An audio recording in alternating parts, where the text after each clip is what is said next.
Hello dear students, how to learn language. कोई भी language है उसको किस तरह से सीखा जाता है, चाहे वो इंग्लिश हो, हिंदी हो, फ्रेंच हो, चाइनीज़ हो, कुछ भी हो उसको। लेकिन हम मोस्टली तो यही सोचते हैं भी इंग्लिश लैंग्वेज है उसको कैसे सीखा जाए। ठीक है, तो इंग्लिश लैंग्वेज को सीखने के लिए सबसे पहले लिसनिंग, उसके बाद स्पीकिंग, फिर रीडिंग, फिर राइटिंग। ये एक साइकिल होती है बच्चों। तो एक बात बताइए, आपको गालियाँ देना किसने सिखाया था? आपको गालियाँ देना किसी ने स्पेशल आपकी कोई ट्रेनिंग नहीं हुई थी कि आपको ये गालियाँ देनी है, ठीक है ना। आपको गालियों वाला जो प्रोग्राम है वो आपने खुद ही अपने एटमॉस्फेयर से वो सीखा था, ठीक है। तो सबसे पहले आपने लिसनिंग किया, ठीक है ना। फिर आपने कहीं से पढ़ा, ठीक है।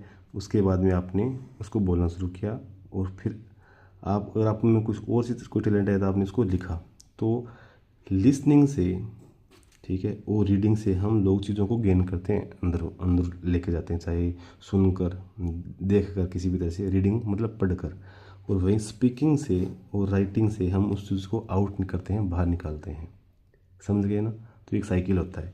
अब देखिए, लिसनिंग किस तरह से की जाती है, स्पीकिंग किस तरह से की जाती है, रीडिंग का तरीका क्या है और राइटिंग का तरीका क्या है। तो हमारा जो आज का टॉपिक है वो है लिसनिंग स्किल का, ठीक है ना भाई। लिसनिंग का तरीका क्या क्या है, फिर किस किस तरीके से सुनते हैं। लेकिन अब आगे है, यह कम्युनिकेशन का प्रोसेस होता है भी। जब कोई भी जो बात होती है हम आगे वाले तक किस तरह से पहुंचाते हैं, तो इसको समझिए। जैसे एक तो सेंडर जो अपनी बात पहुंचा रहा है किसी के पास, उसने अपना मैसेज है वो इनकोड किया, मतलब उसने बोला आगे, फिर उसने मैसेज दिया।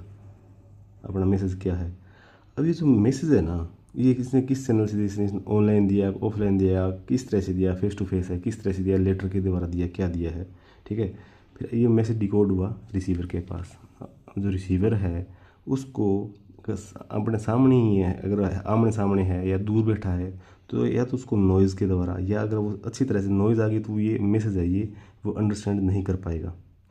चैनल अगर ख़राब है, मतलब वो बात करना चाहता है, वो मतलब फ़ोन पे बात कर रहा है लेकिन नेटवर्क इशू है, ठीक है, तो वो आपका जो मैसेज उसको ढंग से डिकोड नहीं कर पाएगा और आपका कम्युनिकेशन है वो ढंग से नहीं हो पाएगा। तो फीडबैक है ना, कोई भी जो कम्युनिकेशन है उसका जो फीडबैक ही इंपॉर्टेंट होता है। जब तक उसका फीडबैक नहीं आता, कम्युनिकेशन प्रोसेस है वो सक्सेस नहीं होता। तो सेंडर जो अपना मैसेज देना चाहता है, रिसीवर ने अगर वो मैसेज अच्छी तरह से ले लिया ना, किस चैनल के थ्रू, मतलब जो जो भी वे ऑफ टॉकिंग है उसके थ्रू अगर बात क्लियर हो गई, तो फीडबैक हमेशा पॉजिटिव रहता है, ठीक है ना। चाहे आगे वाले ने कुछ भी कहा हो, आगे वाले को अगर समझ में आ गया ना, तो ये चीज़ें होती हैं, ठीक है ना। तो ये तरीका होता है, सेंडर हो गया, मैसेज हो गया, रिसीवर हो गया, फीडबैक या नॉइज़। नॉइज़ हमेशा कम्युनिकेशन को रोकती है, ठीक है। तो अब आगे आप देखते हैं लिसनिंग स्किल।